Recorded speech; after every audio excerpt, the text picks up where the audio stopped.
Mina tundo mesi jono ye mindeo mera ho hogbonu egosi lobo wanu mi do peto tengbe jukere we mino yilo nu ato do soroto jibo mina to dogbe nu gan e pache nu kana trole do e na mi ali lobo mi si hulo nu ale nkoton blo e mina dogbe ye eti tengbe na dogbe nu mera ho bienvenue hungbe mi tu pondo mesi jono ye mindeo yoro maître Satikan hogbonu egosimbo an mi mesi mi kudo gan ko mi de o ima wa ganjia mi wa ganji eyon o maître Satikan mi de hogbonu mi de bo aliteji mi kadita mo mi timenu yeme mi ponle ganji chobo na ta yi nu wale ji ndura dogbena mero kana trale ora era chera do propos e ton le bon le dogbena mi de resu do dagbena tin o maître Satikan nduni merokpo de amanu atoleme de khogbonzi agbegbe loji bo fide yin koje eso hwe donc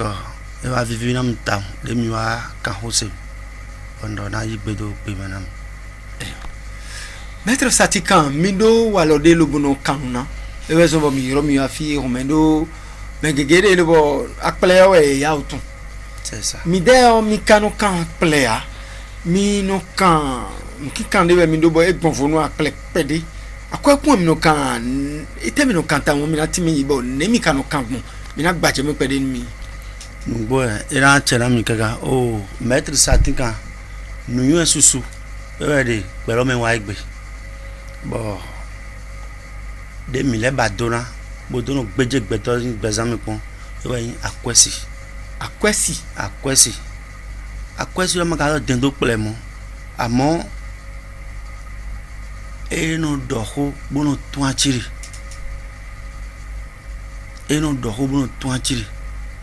de no plebo mo jano ya ne mi no kan akwesi o akwesi dion akwesi ya lo akwesi akwe okun ujano yo akwesi comme le no asilo wa yin akwe okun ouais mi no kango mi no kan ene mi zo no kan chanton amo de taji ene lo di ono ya o kan mele ono ya o mo fi de nje ta ene mi no kan e ya ko kun e no do hodeji ara ndo hodeji bo yena yoro nu mesenle bo yena ejuro ma o ye no de nu de wa mena zin gbezame bo gbezan to won alo anu alo pade bude wa ye no de ton akwesi no de ton tanta lo megegede bo e to maître Satikan do nu kin kanton e no me lo bo e no monu kunu ganji bo megege do a nu kin kan maître Satikan ton e gbon vonu kan lebi do iyo no iba de no ya mo cha lo bo e kasi huno togudo lo bo zono mini kan no mia nugbo neindo yena no togodo bro eni kanami minando amona podeu do fide na podeu we indo o nuki ka kwesi ene eno wazon bono de mejre togodo don ajama wa uga bo indo jile atekanwa togodo numaka makale eno inu bo mazona vivi we do a se ho yo no dankpe kaka fide nwa gbenu ki kan togo don nboro me de boate yo voto fide gbe aran jeti bo hozun aponpo nukun to epo do e me problem de adolo udo akwesi lori ayi u e zombo no kwa gbenu ki kan togo do me de bo aran jeti o me chile gegede lobo minaso eni osomno fine bonu nukika akwesi yo ba minde lobo na kan mi yo maître Satikan mi fli alo kamitomi mais Satikan je na mo mi de 97 61 46 30 di les femmes il est fli 97 61 46 30 je na mo maître Satikan le numéro mon compte oh me gegele de kunu mi lo ajoglo si aliho ajo fi lo achu jade kanjio mi no blon ton lo bo achu tono si hu se confirme mon coton ani ezombo fine on e nu lo bo me keke no do ko mi ton gon ali ni o ngbo o gbero me esien peredi bo kwe des in wezun me bida home àwọn tí me fún aye mo tún na me bo medical ho joko eton bona ba kwe bona wa ndo te bo horan ze zambona bona bebi fiene we mi dinido bodo hen ajoglo monko ton wa bo lelo e neindo ajojan hopon be fide ye donu monko doro amagan waje elande we amaje iwe mi no do fio ya ye na wa filo po mo na ze lo lu filo efo wo ma so yin mende bonado ena jo ajodo harupo e do e ma je iba e ma je nindo e do lile monko to mo je kro tu mi lo tun pa e so ansete ha 171 e pen e so ansete fini ha de kaka yan je ho cambio ji do e te ba de bo wo so na ze nu to bonado la ma nu le e bi onu pin o mi jo anse mi ka je fi bo de lenu yigbon dopolopo de ajogoro me ene bon mende do hudo ton mino yike kamno a do no ayi nu do hudo ton na wa cabinet mi ton bon mina sembo na toro nyane gbebe lo mina da zane ba na ize nu monko ton si ayin ne bon ena vode o yeja e ajozis ena vode ajosi ena choko meton do nouveau bona damno te mo aide mi do te me din so we ya no mi sekpon maître satikan lo cabinet ton peto gege wa bo adi kun ajoglo mon koton yesu po lo bo ado raison mi do mi na yure me na timen mi do nu lo to mi to me fi nu de bo he na zan lo bo na ya jaisinu sécurité sinu me mon koton ele mi mo ebo ma plan mi a e ti mi gbache mi udon mi kana yi hweli sin ali ho mi no le blo hweli alopade fine ne hweli ton mo e ton ne ngbo o hweli ajoglo ejuro melo hwenu mi le ajoglo blo mi na ze hweli da ne hweli ene o ndo ni gbe inu yesime alopade bu eje fine hweli ona de igba mi mo se bo no ye wuli mele ya e ojo kwa e blo le ye wuli alo e wuli ezekweli monko tondo nu na nu yesi mi alopade bo je fun kweli na de gba kweli de gba ro to ra mo e bo mi do kweli monko ton mo zesi na me